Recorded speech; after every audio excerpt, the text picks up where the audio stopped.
Hi, this is Pratishtha, your IELTS trainer, and I hope everyone is still holding on to their IELTS course because today we are going to start with verbs and a little bit of tenses. So just an introduction to what different types of tenses are, and and I think let's go ahead and begin with this course and this module today. So, what we are going to learn about essentially is introduction. Again, it's a part of an introduction to the basic grammar. So, we will looking at verbs. What are the different kinds of verbs that we have? And understanding basic tenses, right? So, basic tenses, like we already know, you have present, past, and future tense. So, that is something that we will take a look on. First of all, what is a verb, right? We have known from previous videos that a verb is a word that describes an action, a state, or an occurrence. All in all, overall, it is movement. Any kind of movement or action that is happening is a verb. There are different types of verb. This is also something that we have covered in our previous lessons. We have action verbs, we have linking verbs, we have helping verbs. So action verbs are going to describe an action. These are also the main verbs, right, in a sentence. So jumping, writing, eating, studying, I don't know, texting, everything is an action. We have linking verbs. Linking verbs connect the subject to more information. So, for example, if you remember the helping verbs in a way, that is linking verbs. So, for example, we have is jumping, is writing, are eating. So, that is, am, are, was, were, all of these, the be form of verbs are your linking verbs. Then we also have helping verbs. Linking verbs are also a part of helping verbs, by the way. But these helping verbs specifically, they help the main verb to form a tense or show necessity, how necessary it is. I must do this. You should complete this work. Must, should, both of them are verbs which are helping your main verbs, which is to do and to complete something, right? So these are different kinds of verb, these are different categories of verb. Now let's take a little bit of example of what are different action verbs, right? So we have a few examples. For example, jump. The kids jump on the trampoline every afternoon. Write. She writes in her journal every night before bed. So journal is like a diary where you express your innermost feelings. Eat. They eat breakfast together every morning. Run. He runs 5 miles every day to stay fit. Sing. The choir sings beautifully during the service. So this choir is a collective noun. A choir means a group of singers. It's a collective noun. They sing beautifully during the service.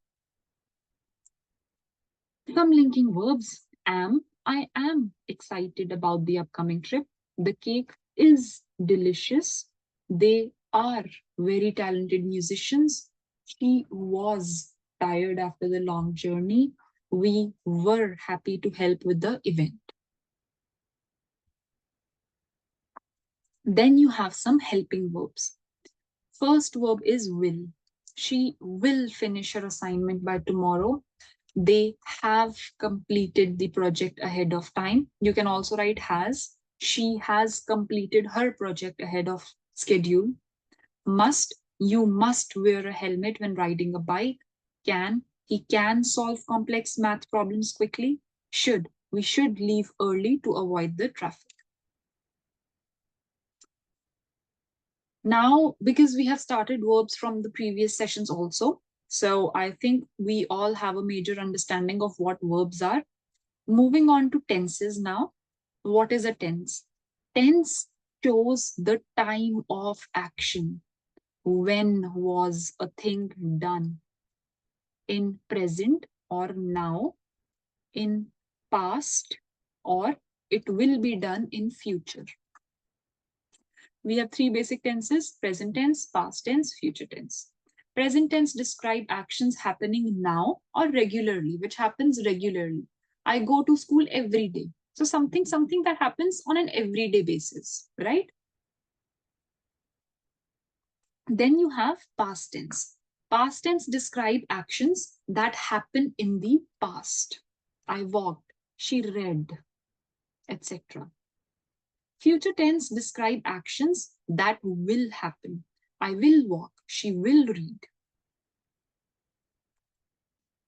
Now, how do you form simple present tense? Right? Simple present tense is actions that are happening now or which happen on an everyday basis. For most verbs, use the basic form. So usually for verb, you don't have to do anything differently. You just have to write the verb as it is, right? I walk, they eat, so on and so forth, right?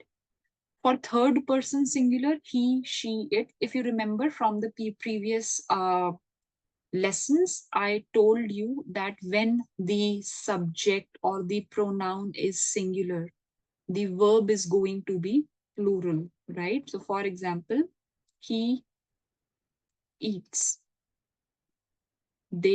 she reads, right?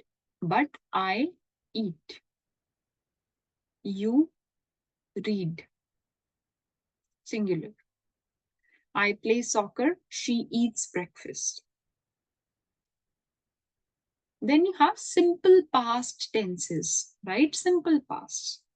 So used to describe action that happened and finished. Now this is important. Simple past tenses are for actions that are finished in the past. Means it's not it started from before, but it's not continuing even now. It is not like that. It started and it ended that time. That is simple past tense. So how to form it? You take regular verbs and add ed to it. That's it. So for example, I take walk, I would add ed, walked. I take play, I add ed, played. But there are some irregular verbs also. So for example, go becomes went. Go will change to went. Eat changes to ate. Right? So this is the difference. We will see at a list of irregular verbs maybe in the next few lessons. Right? So for example, I walked to the school yesterday. They ate dinner at 7 p.m.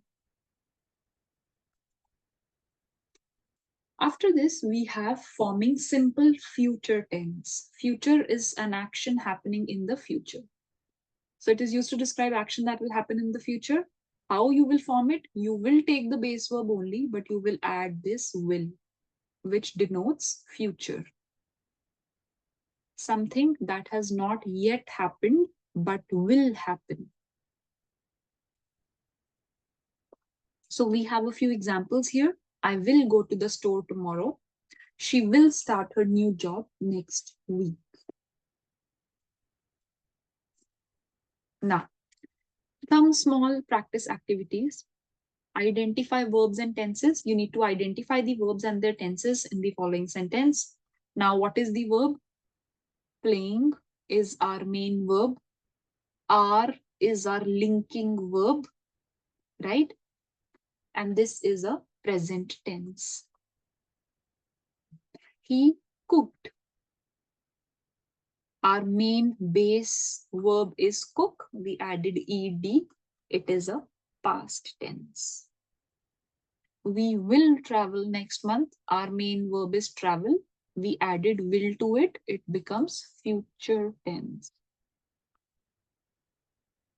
Right? This is how you can make more such, I would say, sentences.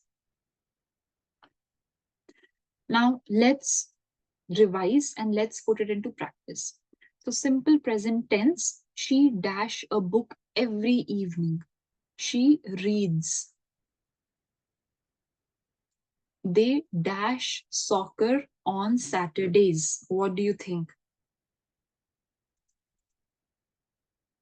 They play soccer on Saturdays. The sun dash in the east. The sun rises in the east. He dashed to drink coffee in the morning. He likes. We dash to the gym every day. We go to the gym every day. This is your simple present tense. Past tense now. If you remember, you add ed at the end. She watched a movie last night. They traveled. He finished. The children played in the park yesterday. We visited the museum last weekend. So basically, this is how you make and you write sentences in the past. You usually add ed to. Then we have simple future tense, right? So future, something that has not happened yet, will happen in future. She will call you tomorrow. They will start the project next week. He will go to the store later. We will meet at the cafe at 5 p.m. The train will arrive at 8 o'clock tonight. Right? Now, it was pretty easy, right? What you have to do is just have to remember the basic formulas. Right now, we have not done a lot of irregular things because I really want you to understand the basics first. If your basics are strong, you would be able to make complex sentences as well, right? So just focus on the basics. Focus on your pronunciation. That is extremely important while carrying a conversation. Pronunciation just to make the others understand what you're trying to say, and be fluent with your language. Fluency is not that you are speaking really fast. Fluency is something that is you are able to create consistent sentences without getting stuck in the middle, right? So you are not just saying you're not taking a lot of pauses. That is fluency. So focus on these two things. I think they are essential right now because we have just begun the course. So it's better to have a practice of these two aspects in the beginning rather than keeping it for the end or in the middle. So let's recap whatever we did today. We did a few definition of verbs and tenses. What are they? And we did types of verbs. We had a basic understanding of what is a present, past, and future tense. And we also looked at how to form these simple tenses. What I would suggest is try to form at least one sentence with all these tenses and using different verbs, variety of verbs, use that. You can also write a small paragraph. For example, if you're talking about present, you can say, in past, for example, you need to practice more of past and future tenses. So you can probably write a small paragraph of 10 lines describing what you did yesterday. Right? So it's not complex. It's pretty easy. You don't have to think about a lot. You already have 10 things at least that you did yesterday, but write all of them in past tense. Future tenses, what would you do after the class? Right? So after this class, what would you do? Write 10 things. And that's all. When you have written those 10 things, I would suggest speak it in front of the mirror, speak it or record yourself, and you are pretty much good to go with your tenses and different sorts of verbs. So I hope you could understand what different types of tenses are, how to use them, what are different types of verbs. We will definitely take a look at the other kinds of verbs too. But I hope this was sufficient for the beginners and just to have and grasp a little understanding of what verbs are, what tenses are. If you have any doubts, please feel free to reach out and I'll do my best to support you. Thank you so much.